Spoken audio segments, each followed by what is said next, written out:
John. We got a telegram from some lady friend of yours, a Bonnie something or other. Something you ain't telling me? Bonnie MacFarlane. She's a friend.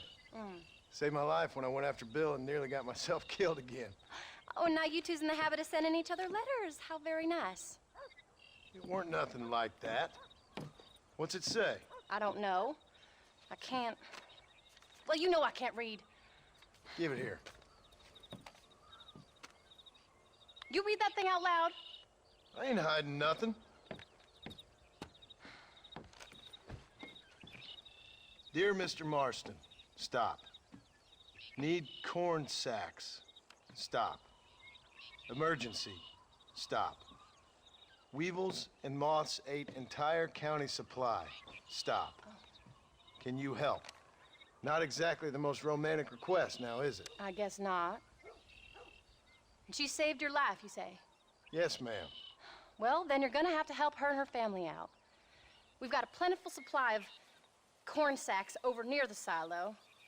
About the one thing Uncle didn't manage to have stolen while we was gone. Okay. Hurry back, John. And John, what's she like? You know. A little bit like you, I guess. She's a woman in a man's world.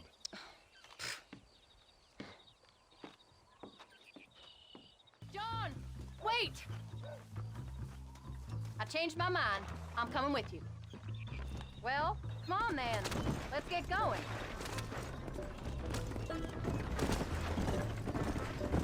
I don't think I can let you go off again without me. Fair enough.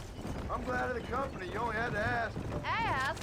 I was waiting for you to ask me. I thought you'd want to keep an eye on the boy. Oh, while you were off cavorting with cowgirls in the next county?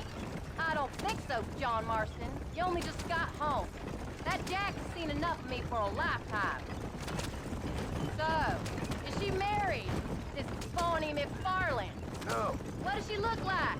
I don't know. Pretty normal, I suppose. Normal? What?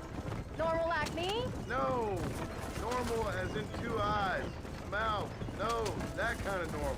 Besides, ain't no woman fine as you. A little flattery. Now we're finally getting somewhere. If you find yourself in a hole, the first thing to do is stop digging. Another pearl of wisdom from John Marston. I sure do miss those. I never took you for the jealous type, Abigail. I ain't jealous so much as curious. You heard what she wrote. It's just some corn. She saved my life, and she was decent enough to me, so I owe her this much at least. How did she save your life anyway? She found me half dead on the side of the road and took me to the doctor. Most folks would have left me there. Half dead from what? Bill didn't take so kindly to me visiting unannounced. Bill never did like surprises. How was he? Same as he was when we left. Angry and dumb. Taking his revenge out on the world. People down there was really scared of him. Of Bill? You gotta be kidding me. He was only frightening if he was afraid of dumb fools. Bill weren't so bad, but when Josh went crazy, Bill took it hard. For a while, we all thought we'd found something right. A better way to live, but it was just a lie. So you saw before they did. Maybe. But they was still kind of a family. A family that left you for dead. You knew the truth, John. And they hated you for it. Where did they take you? Who? Those government bastards. Where did they hold you and Jack? I ain't sure. They kept their eyes covered there and back. Can't have been too far from here, though. They treat you right? It ain't the first time I've had a gun to my head, John. You're forgetting your marriage proposal. Very funny. No, they learned pretty quick what would happen if they laid a finger on me. Sons of bitches. It wasn't them or being there. I didn't care about that. I've been in far worse situations. It was the wait. I didn't know if he was coming back.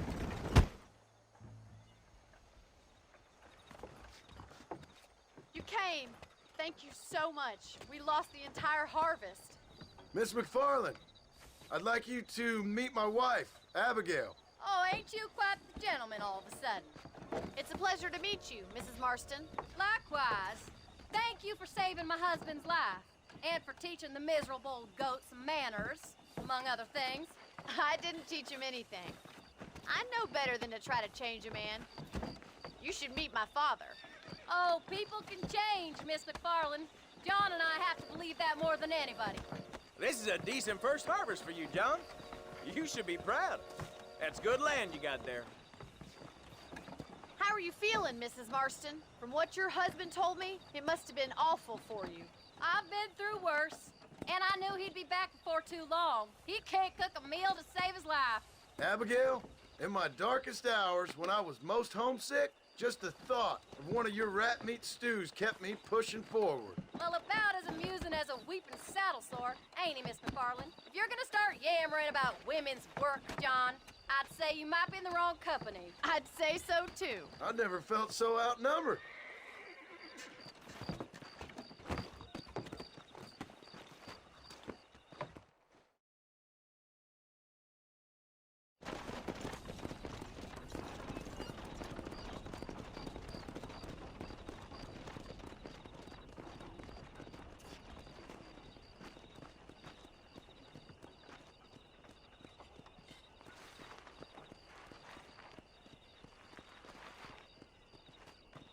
Ma'am?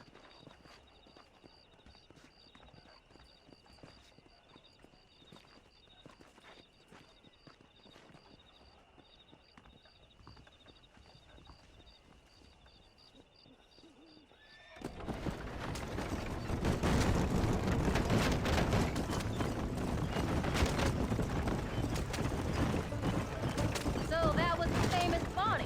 That was her, all right. She's pretty. She's normal, like I said. Well, you always wanted to be a rancher. I'd have thought she'd be just your thing. The perfect rancher's wife, if I ever saw one. I already got a rancher's wife. I'm only teasing. I like her, and I'm glad she saved your life. Most of the time, anyway. The MacFarlanes are good people. She did blush redder than a shepherd's sunset when she saw you, though. I have that effect on women. You clearly had one too many blows to the head. You ain't wrong about that, Mrs. Marston. That's quite a ranch they got there. That'll be us someday. As soon as we get back on our feet. I don't know, John. How many times can we start again? An outlaw and a working girl. We ain't exactly farmers. We are now. Forget that life. It's over. Do you really believe that? We have to. It's the only way we'll ever have a future. The life we led, that doesn't go away. It's never over. You think those government men are just gonna leave us alone now? The old gang's dead. I did what they asked. And that's it? Life, crime, forgiven? We're back together, ain't we? Till they decide you owe them something else. Sometimes I think I was the stupid one for believing I could get out. Maybe Dutch, Bill, and Javier were just being honest with themselves. You ain't perfect, John, and I sure ain't. But you're better than they are. Than they were. Maybe we can't change. But we gotta try, for Jack's sake. Even if we have to start again 100 times. It's better than going back to what we were. How's Jack doing? Angry, upset. He's been through a lot. I hope he's gonna be all right. It's gonna take time. For a while, his world was safe. Normal, even. Then it got turned upside down again. He ain't saying much about it. I've tried to talk to him, but how do you explain any of this? What do you say when he asks about Uncle Phil and Uncle Dutch? They were his family when he was a little boy. He hides away in those books of his. Wouldn't you? It ain't like the real world's done him many favors. He's just been kidnapped. He grew up with the gang. That's no life for a boy. We did our best to protect him. Come on, John. He saw things no boy should see. Well, now we got a chance to make it right.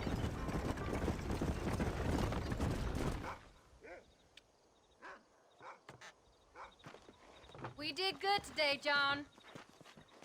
I guess I better go fix us something to eat.